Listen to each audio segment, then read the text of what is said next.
9 years ago, his wife and only daughter were killed in a car accident, which he feels responsible for. It happened on the night of the full moon during the month of September.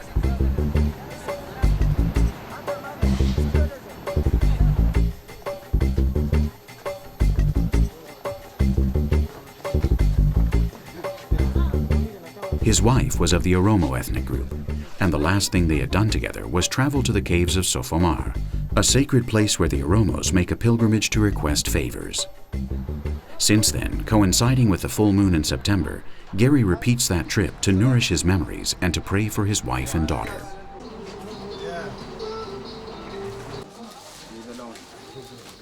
I need to do this once a year. And it is not only for them. The stress of the city kills my nerves, and there are times when I feel like I'm going to explode, and that the noise and pollution are going to do me in. This yearly trip is like therapy, which helps me to maintain hope in order to continue living.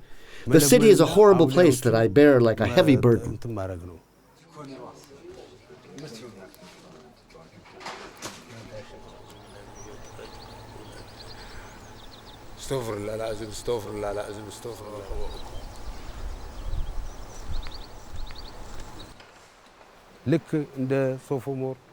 I'm Muslim, and she was as well. But the Oromos, aside from believing in God, believe in the spirits. Sofomar taught the Oromos the Muslim religion. In the caves, they live together. God is there, but so is Vak, the spirit of the sky, of rain. And there are others, hundreds of spirits that control everything. I believe that everything forms part of the same unit, the different faces of God, that's all.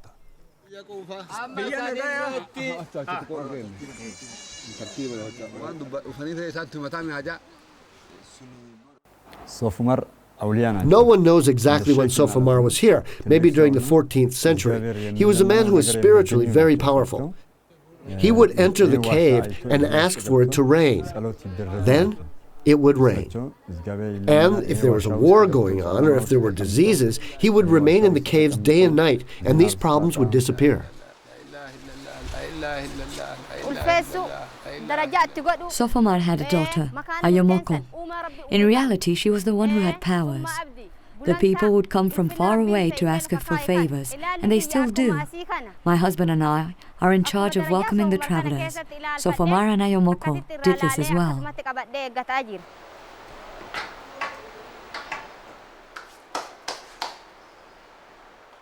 So one could say the three major ones grew up here in the country. The third goes along with the diversity of cultures, goes along with these three major Afro-Asiatic branches.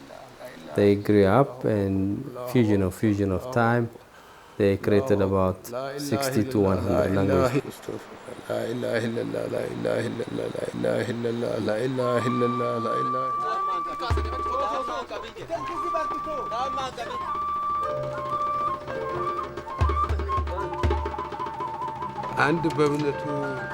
I walked for about 7 days before reaching Sofomar.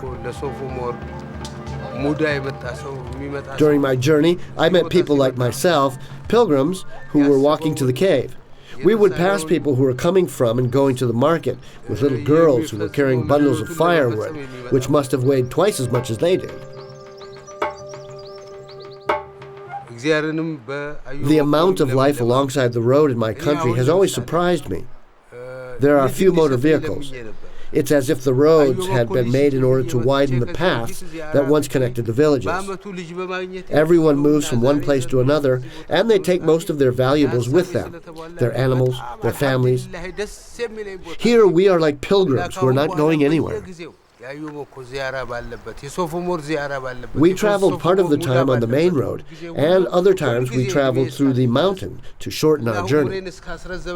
And we would stop and rest and pray every once in a while. Allahu Akbar.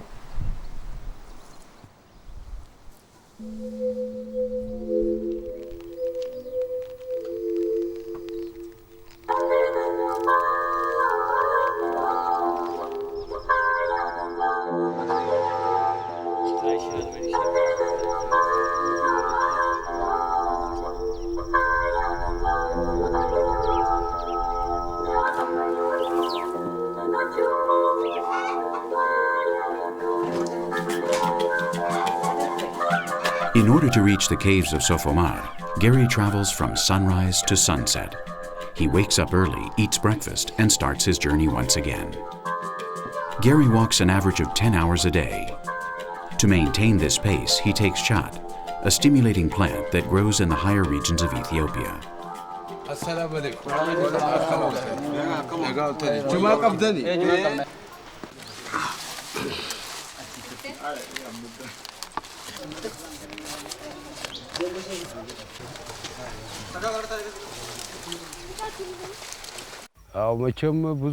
These people saved my life once. It was during my third pilgrimage. I got malaria and I was very sick. I did not have medicine, and they treated me with the traditional plants.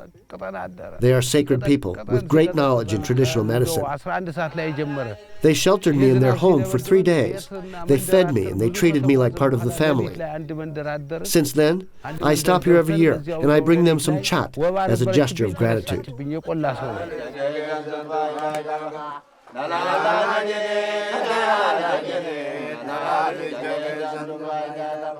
For a city man like myself, coming to a place like this means fulfilling a large part of your dreams. I spend the year thinking about the time when I will return to Sofomar. I have friends who have come to ask for children and wealth, and Sofomar has granted them their wishes. I do not come to ask for anything, but to give thanks for everything that I have, and also to remember the memory of my wife and daughter. While I am strong enough to return to Sofomar, my wife and daughter will remain alive inside me.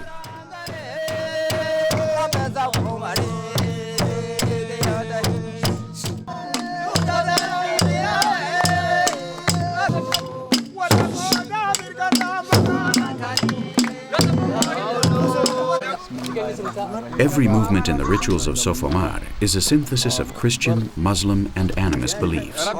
The chants, the dances, the sacrifices. Texts from the Quran are read with the same devotion as the offerings made to the spirits of the caves and the water that inhabits Sofomar.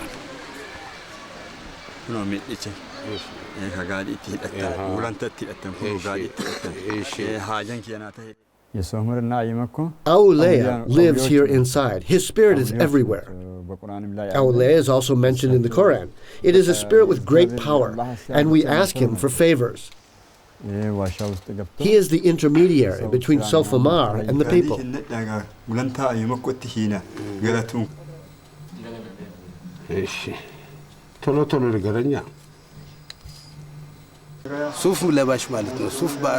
Religion is the hope for the people of Africa, especially in Ethiopia.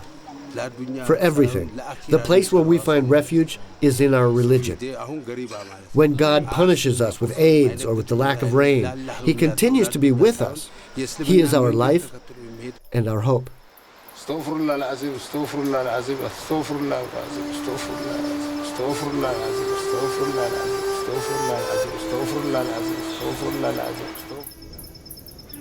لا إله إلا الله